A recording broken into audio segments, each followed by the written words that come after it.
Chief Inspector. So this copper's gonna leave. What the fuck? Me introducing myself. You're a bookmaker. You're not the one who has use to them. You. The only difference between you and me, Freddy, is that sometimes... Tommy! You fixing races now. Are you in possession? Hai guys, Movie di sini. Di video kali ini, kita akan membahas sebuah series bertema politik kriminal Inggris yang berjudul Peaky Blinders.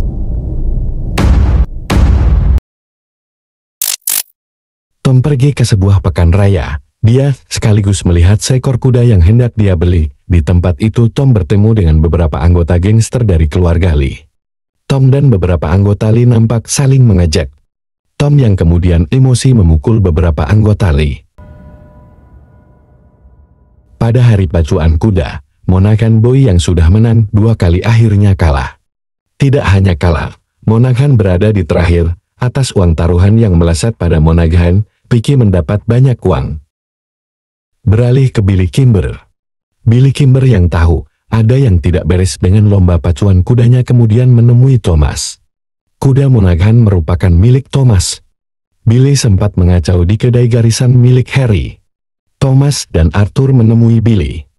Grace yang saat itu sedang bekerja di kedai diminta pulang oleh Thomas. Billy meminta penjelasan tentang kekalahan Monaghan Boy yang aneh. Thomas tidak menjelaskan keanehan tentang Monaghan Boy. Dia justru mengalihkan pembicaraan tentang kerjasama. Tom ingin menggantikan keluarga Lee sebagai pihak keamanan di acara pacuan kuda milik Billy. Apabila Peaky dan Billy bergabung, ada kemungkinan mengalahkan keluarga Lee. Thomas nampaknya tahu apabila Billy tidak begitu suka dengan kerjasamanya dengan keluarga Lee. Sementara itu Thomas sempat bertengkar dengan anggota Lee. Ada kesan bahwa Thomas dan Billy satu tujuan. Billy terlihat melunak, namun dia tidak ingin bekerja sama. Namun Peaky yang bekerja untuk Billy. Beralih ke Campbell. Pencarian senjata milik pemerintah oleh kepolisian masih berlanjut. Campbell memerintahkan anggotanya untuk menyisir orang-orang komunis. Tujuan utamanya Freddy sebagai pemimpin. Banyak orang komunis di kawasan itu ditangkap. Namun Freddy berhasil kabur dan pergi keluar kota untuk beberapa waktu. Di sebelum kabur, Freddy sempat bercinta dengan Ada Shelby, adik dari Tom. Dalam penggeledahan, Campbell menemukan obat pelancar menstruasi di kamar Freddy atas nama Ada. Ini indikasi apabila Ada sedang mengandung, dan nyatanya Ada memang sedang mengandung. Fakta itu diketahui oleh polisi saat Ada pulang ke rumah.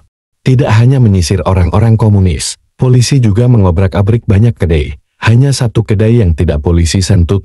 Kedai itu adalah Garrison, kedai yang berada dalam perlindungan Peaky. Ini justru merugikan Peaky. Ada kesan kong kali kong antara gangster Peaky dengan polisi.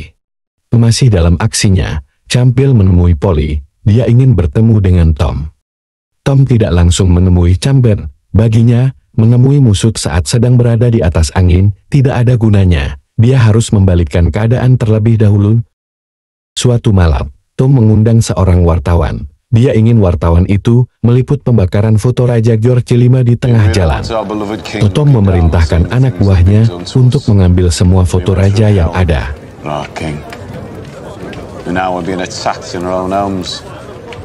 So we are lighting fires to raise the alarm. What capacity do you speak? No capacity. Go on, go. Semua itu dimaksudkan sebagai aksi balas dendam Thomas.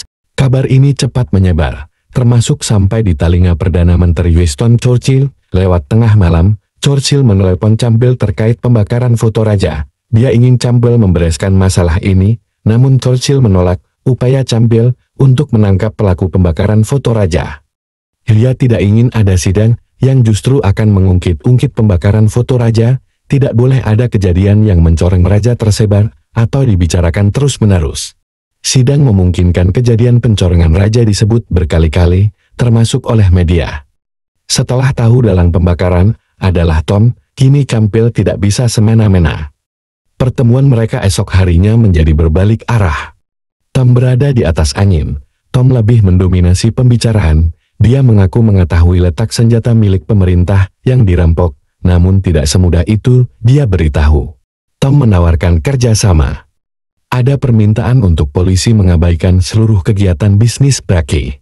Polisi juga harus mengabaikan bisnis baru Praki di bidang judi pacuan kuda. Sebagai imbalannya, Tom akan memberikan seluruh senjata rampokannya pada Campbell.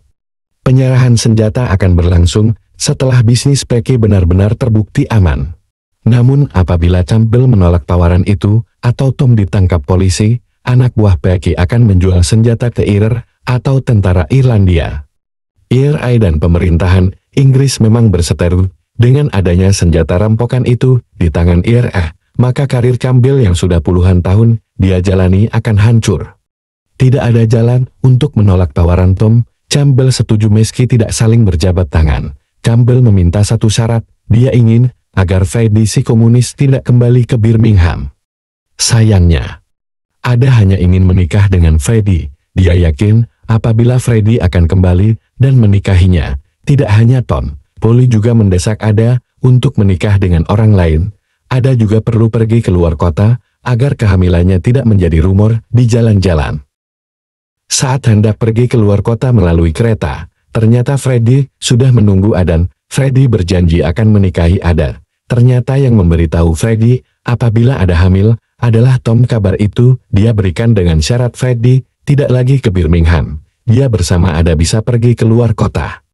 Namun Freddie tidak mau. Dia mengajak Ada untuk menikah dan tinggal di Birmingham. Campbell kembali bertemu dengan Grace yang merupakan mata-mata. Dia meminta Grace lebih intens lagi dalam mencari informasi. Kini fokus utama pekerjaan Grace yaitu mendekati Tom.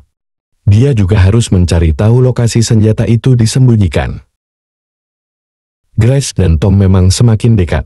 Tom sempat mengajak Grace untuk menemaninya ke acara pacuan kuda. Itu bukan semata-mata karena Tom tertarik. Dia ingin menggunakan Grace sebagai pemikat kerjasama dengan Billy. Tom memberikan uang pada Grace untuk membeli gaun yang bagus, gaun yang akan dikenakan pada acara pacuan kuda. Untuk alur cerita Peaky Blinders episode 2 season 1 berakhir sampai di sini. Jika kalian suka dengan alur cerita, jangan lupa subscribe dan like video ini.